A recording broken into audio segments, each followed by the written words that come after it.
Cette histoire est devenue légendaire. Dans la soirée du 14 avril et au petit matin du 15 avril, le Titanic a heurté un iceberg et s'est à jamais endormi dans les profondeurs de l'océan. De nos jours, l'ironie du sort du navire est presque immanquable. Dans les mois précédant son voyage inaugural, le Titanic était présenté comme totalement insubmersible. Les constructeurs étaient si sûrs de leur conception qu'ils n'ont même pas pris la peine d'installer suffisamment de canaux de sauvetage à bord pour sauver tout le monde en cas de catastrophe. Compte tenu de la fréquence des naufrages à l'époque, cela semblait être un véritable oubli. C'est ainsi que la plupart des 2200 passagers ont trouvé la mort à bord du navire, provoquant l'une des plus grandes catastrophes maritimes de l'histoire de l'humanité. Cette soirée glaciale d'avril était bizarre, étrange et carrément déchirante. Aujourd'hui, nous allons détailler les histoires qui ont été partagées par les témoins oculaires dans les mois et les années qui ont suivi le naufrage du navire au fond de l'océan. Avant de commencer, n'oubliez pas d'appuyer sur le bouton j'aime et d'activer la cloche de notification pour recevoir d'autres vidéos. Les machines se sont soudainement arrêtées. Ruth Baker était l'une des plus jeunes passagères du Titanic. Elle n'avait que 12 ans au moment où sa mère a acheté les billets. Lorsqu'elle monte à bord du navire, Ruth et sa famille ont déjà parcouru près de la moitié du globe pour atteindre les quais ce jour-là. La petite famille venait de quitter l'Inde et prévoyait de se diriger vers les États-Unis pour retrouver des proches. Compte tenu de la difficulté de traverser l'océan à l'époque, l'aventure s'annonce passionnante pour la jeune fille. Ruth se souvient du jour où elle a traversé le pont du Titanic. Elle dit que le temps était incroyable et que toute la journée était presque parfaite. En faisant le tour du navire, elle a constaté que tout sentait encore la peinture fraîche et la construction neuve. Tous les membres de l'équipage sont de bonne humeur et la plupart des passagers sont ravis de s'embarquer pour un voyage aussi incroyable. Les membres de l'équipage sont également ravis de cette belle journée, qui leur garantit un merveilleux voyage à travers l'océan. Du moins, le pensaient-ils. Alors que Ruth, ses frères et sœurs et sa mère se glissaient dans leur couchette la nuit du 14 avril, ils ont été soudainement réveillés en sursaut. Normalement, un bruit fort aurait fait bondir les filles de leur lit. Cependant, cette nuit-là, c'était tout le contraire. Pendant tout le voyage, le ronronnement subtil des moteurs avait contribué à les rassurer sur le fait que tout allait bien. Cependant, sans prévenir, le son des moteurs s'est brusquement arrêté. Le silence a envahi les couloirs et les passagers n'ont pas tardé à paniquer. La mère de Ruth a couru dans le couloir et a demandé à une hôtesse ce qui se passait. On les a rassurés en leur disant que tout allait parfaitement bien et on leur a dit de se rendormir. Cependant, peu de temps après, des alarmes ont commencé à retentir et le capitaine a crié dans l'interphone pour que tout le monde se précipite au bureau du navire. La terreur n'a fait que croître lorsque le capitaine a également insisté pour que les femmes et les enfants soient amenés dans les canaux de sauvetage. Selon Ruth, la scène était si soudaine que sa mère n'a même pas eu le temps de les habiller correctement. Au lieu de cela, elle a jeté les vêtements qu'elle pouvait et a enveloppé les filles dans des couvertures et des manteaux. Avant même de s'en rendre compte, elles ont été poussées sur un canot de sauvetage en direction de la côte. Ruth raconte qu'elle a survécu de justesse aux terribles événements de cette soirée et qu'elle a pu se mettre en sécurité sur le bateau de sauvetage numéro 13. Elle ne reverra ni sa mère ni ses frères et sœurs jusqu'à leur arrivée à New York le lendemain. Heureusement, ils ont réussi à se retrouver sur les quais et ont été réunis. Même si Ruth a réussi à passer la nuit grâce à sa bravoure et à sa détermination incroyable, elle en garde un souvenir très effrayant et traumatisant.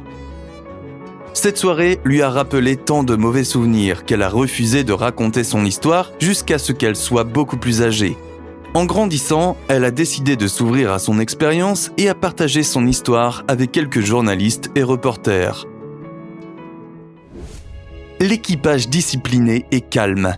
Nous avons tous probablement entendu l'expression « un navire ne peut être qu'aussi bon que son équipage ». Cependant, dans ce cas, les membres d'équipage à bord du Titanic étaient bien meilleurs qu'un navire ne pourrait jamais l'être. Charles Lightoller était l'un des membres d'équipage qui se trouvait sur le navire ce soir fatidique. Charles était l'un des membres d'équipage les plus gradés ce jour-là, et il a donc été chargé de guider le dernier canot de sauvetage vers la sécurité. Il l'a fait avec honneur et intégrité, et a fait en sorte que plusieurs vies soient sauvées ce soir-là. Charles a été un témoin oculaire du destin du Titanic, et bien qu'il ait été rempli de chagrin à l'idée que le navire ait connu un sort aussi terrible, il se souvient que les membres de l'équipage ce soir-là étaient très calmes, sereins et prêts à affronter leur destin. Ils ont tous travaillé ensemble pour s'assurer que le plus grand nombre possible de passagers survivent, mettant leur propre vie en danger pour en sauver des centaines d'autres. En prenant le commandement du dernier canot de sauvetage, Charles a dit au revoir à tous ses collègues. Ils ont eu beaucoup de plaisir à travailler ensemble, mais Charles savait que c'était la dernière fois qu'il les voyait. Pourtant, aucun d'entre eux n'a craqué ou perdu son sang-froid. Au contraire, il a serré la main des 9 membres de son équipage qui lui ont souhaité un bon voyage. L'un de ses amis les plus proches l'a regardé dans les yeux juste avant que le bateau ne prenne la mer et lui a dit « Au revoir mon vieux, et bonne chance ». Le bateau de Charles a ensuite été lentement descendu dans les eaux glacées, tandis qu'il aidait à guider tous les passagers qu'il pouvait vers la sécurité. Il regardait de loin le bateau qui continuait à couler lentement. La bravoure du groupe musical. Lorsque vous pensez à la vaillance de cette soirée, l'orchestre du navire ne vous vient probablement pas à l'esprit. Pourtant, la fanfare est aujourd'hui connue pour être l'un des membres d'équipage les plus passionnés et les plus dévoués du navire. Cet homme entourait le chef d'orchestre Wallace Hartley, alors que le navire commençait lentement à couler. Tout le monde avait reçu l'ordre d'évacuer, mais les membres du groupe sont restés en arrière. Wallace Hartley leur a donné l'ordre de continuer à jouer quoi qu'il arrive, afin que les passagers restent calmes pendant que le navire coulait. Ils sont restés sur le pont du navire, courageux comme jamais, jouant une chanson après l'autre, tandis que les femmes et les enfants étaient amenés dans les canots de sauvetage. Même si le navire a continué à couler longtemps après le départ des bateaux, le groupe a continué à jouer. Certains des survivants du crash ont déclaré qu'ils pouvaient entendre la musique continuer à résonner longtemps après qu'ils aient quitté l'épave.